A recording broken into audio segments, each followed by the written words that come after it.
श्री कृष्ण की नीतियां। युद्ध में कर्ण के रथ का पहिया जमीन में धंसा था। उस समय श्री कृष्ण ने अर्जुन को बाण चलाने से क्यों नहीं रोका? युद्ध में कर्ण के रथ का पहिया जमीन में धंसा था। उस समय श्री कृष्ण ने अर्जुन को बाण चलाने से क्यों नहीं रोका? धर्म धर्म दैनिक भास्कर। 18 और 19 अगस्त भगवान श्री कृष्ण का जन्मोत्सव मनाया जाएगा। इस साल पंचांग भेद की वजह से अलग अलग क्षेत्रों में अलग अलग दिनों में ये पर्व मनेगा। एक, श्री कृष्ण के जीवन की कई ऐसी घटनाएं हैं जिनमें सुखी जीवन के सूत्र छिपे हैं। अगर इन सूत्रों को अपने जीवन में उतार लिया जाए तो हमारी सभी समस्याएं खत्म हो सकती हैं। ऐसी ही एक घटना कर्ण से जुड़ी है। महाभारत युद्ध में अर्जुन और कर्ण आमने सामने आ गए थे। दोनों ही योद्धा एक दूसरे पर दिव्यास्त्रों से प्रहार कर रहे थे। हार जीत तय नहीं हो पा रही थी। तभी अचानक कर्ण के रथ का पहिया जमीन में धंस गया। जमीन में धंसे पहिए को निकालने के लिए कर्ण रथ से नीचे उतरा और अपने धनुष बाण रखकर पहिया निकालने लगा।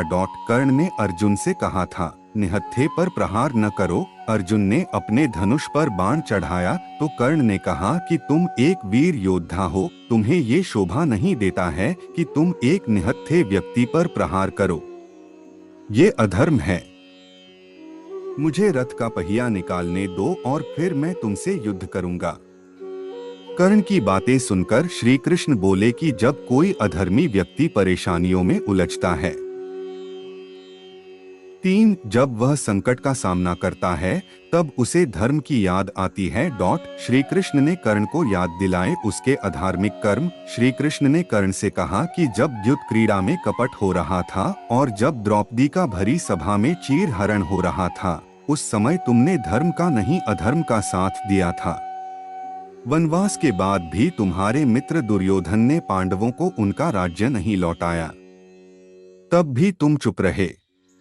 युद्ध में मात्र 16 साल के अकेले अभिमन्यु को कई योद्धाओं ने घेर कर मार दिया। ये भी अधर्म था। उस समय तुम्हारा धर्म कहाँ था? 4, कर्ण ये बातें सुनकर निराश हो चुका था। श्री कृष्ण ने अर्जुन से कहा कि तुम मत रुको और कर्ण का वध करो। कर्ण को धर्म की बात करने का अधिकार ही नहीं है। इसने हमेशा अधर्म का ही साथ दिया है। अर्जुन ने तुरंत ही कृष्ण की बात मानकर बाण छोड़ दिया और बाण कर्ण को लगा। इसके बाद कर्ण के अंतिम समय में श्री कृष्ण ने उसकी दान वीरता की प्रशंसा भी की। श्री कृष्ण की सीख।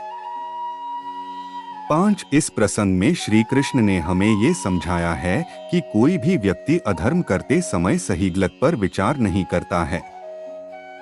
जब वही व्यक्ति मुसीबतों में फंसता है तब उसे धर्म और अधर्म की बातें याद आती हैं। कर्ण ने हमेशा दुर्योधन का गलत कामों में साथ दिया, उसे अधर्म करने से नहीं रोका। इसी वजह से उसका धार्मिक आचरण भी महत्वहीन हो गया। अगर हम धर्म की रक्षा नहीं करेंगे तो धर्म भी हमारी रक्षा नहीं करेगा। 6, महाभारत एक रहस्य। भगवान श्री कृष्ण ने महाभारत का युद्ध क्यों नहीं लड़ा? इसलिए बने रहे पार्थ के सारथी। Mahabharat unknown story. महाभारत में भगवान कृष्ण ने पांडवों का साथ दिया था। भगवान कृष्ण अर्जुन के सारथी बने थे। लेकिन क्या आपके मन में भी सवाल आता है कि जब भगवान कृष्ण क्षण भर में महाभारत का युद्ध समाप्त कर सकते थे तो उन्होंने युद्ध क्यों नहीं लड़ा? आइए जानते हैं महाभारत के इस रहस्य का सवाल। 7, महाभारत युद्ध की तस्वीर जब भी आपने देखा होगा उसमें भगवान श्री कृष्ण को सारथी के रूप में ही पाया गया होगा। दरअसल महाभारत के महायुद्ध से पहले ही श्री कृष्ण ने कह दिया था कि वह महाभारत के महायुद्ध में शस्त्र नहीं उठाएंगे और न युद्ध करेंगे। पूरे महाभारत के दौरान कई विषम स्थितियां आईं, लेकिन श्री कृष्ण स्थिरचित्त बने रहे और उन्होंने अपना सुदर्शन चक्र नहीं चलाया, न ही किसी से युद्ध किया। बस एक बार ही युद्ध के आरंभ में भीष्म की मनोदशा और इच्छा का सम्मान करने के लिए 8, और अर्जुन को कर्तव्य का बोध कराने के लिए श्री कृष्ण ने रथ का पहिया हाथों में उठा लिया। ऐसे में अर्जुन ने श्री कृष्ण के चरण पकड़ लिए और श्री कृष्ण से रथ का पहिया रख देने के लिए कहा। सवाल उठता है कि आखिर श्री कृष्ण ने युद्ध न करने की बात क्यों खुद को युद्ध से अलग रखा, क्यों वह महज पार्थ यानी अर्जुन के सारथी बनकर मार्गदर्शक बने रहे। आइए जानते हैं इस रहस्य युक्त सवाल का जवाब। 9 महाभारत युद्ध के इस रहस्य को जानने से पहले भगवान श्री कृष्ण और अर्जुन के पूर्वजन्म को जानना होगा। पौराणिक कथाओं के अनुसार भगवान श्री कृष्ण पूर्व जन्म में नारायण थे और अर्जुन नर थे, जिन्होंने बद्रिकाश्रम यानी बद्रीनाथ में नर और नारायण पर्वत पर तपस्या की थी। नारायण और नर दोनों ही भगवान विष्णु के अंश से ही उत्पन्न हुए थे, क्योंकि उस समय सूर्य भगवान के एक असुर भक्त दंभोदभव ने सूर्य देव की तपस्या करके उनसे 1000 कवच का वरदान मांग लिया था। 10 इस कवच के साथ यह भी शर्त थी कि 1000 साल तपस्या के बाद ही कोई इस कवच को तोड़ सकता था और जो भी इसे तोड़ता वह स्वयं भी मर जाता। इस वरदान को पाकर दंभोदभव अपने आप को अमर मान बैठा था और देवताओं और मनुष्यों पर अत्याचार कर रहा था।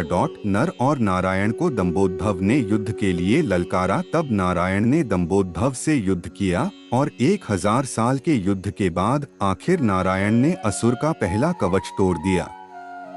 लेकिन कवच तोड़ने के साथ वह स्वयं भी मृत्यु को प्राप्त हो गए। तब नर ने उन्हें महामृत्युंजय मंत्र से जीवित कर दिया। 11 और दंभोदभव से युद्ध करना आरंभ किया। यह युद्ध भी 1000 साल चलता रहा और नर ने असुर का दूसरा कवच तोड़ दिया। इस बीच नारायण ने 1000 साल की तपस्या पूरी कर ली और दंभोदभव से युद्ध करने लगे। इस तरह से बारी बारी युद्ध करते हुए नर नारायण ने दंभोद असुर के 999 कवच तोड़ डाले। जब अंतिम कवच रह गया तब वह असुर सूर्यदेव के पीछे जाकर छुप गया। सूर्यदेव ने अपनी शरण में आए भक्त को नरनारायण से बचा लिया, लेकिन खुद को नरनारायण के शाप से नहीं बचा पाए। 12 नर नारायण ने सूर्यदेव से कहा कि आपका यह भक्त द्वापर में आपके अंश से उत्पन्न होगा और तब आपको अपने पुत्र की मृत्यु का शोक भोगना पड़ेगा। सूर्यदेव का वह असुर भक्त ही द्वापर में कर्ण हुआ, जो सूर्य के अंश से कवच कुंडल के साथ उत्पन्न हुआ था। नर ने 1000 वर्ष की तपस्या पूरी कर ली थी और दंभोदभव से अंतिम युद्ध करने की उनकी बारी थी। इसलिए नारायण ने अर्जुन से कहा था कि यह महाभारत का युद्ध तुम्हारा युद्ध है, तुम्हें ही यह युद्ध लड़ना होगा। इस युद्ध में मैं मार्गदर्शक ही हो सकता हूँ।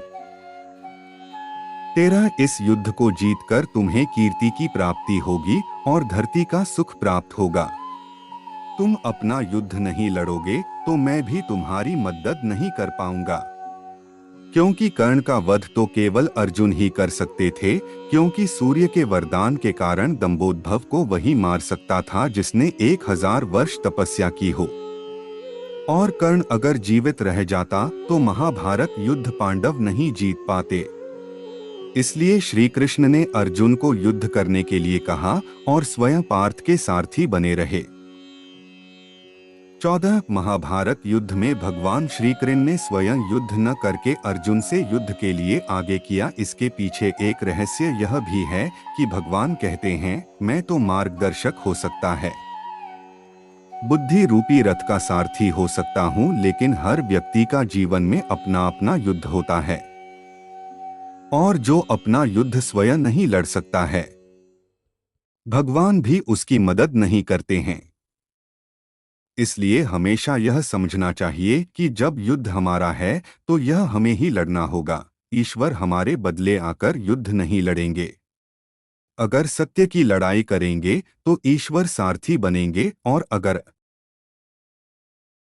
15 अगर सत्य की लड़ाई करेंगे तो ईश्वर सारथी बनेंगे और अगर असत्य की ओर से युद्ध करेंगे तो वह आपके सारथी भी नहीं बनेंगे और फिर कौरवों की तरह विनाश होना तय है। 16 मेरे सभी प्यारे दोस्तों, उम्मीद करता हूँ आपको मेरा वीडियो अच्छा लगा होगा। अगर आपका मेरा वीडियो अच्छा लगा, चैनल को सब्सक्राइब लाइक करना मैं आपका बहुत बहुत धन्यवाद करता हूँ। जय श्री कृष्णा। 16 मेरे सभी प्यारे दोस्तों, उम्मीद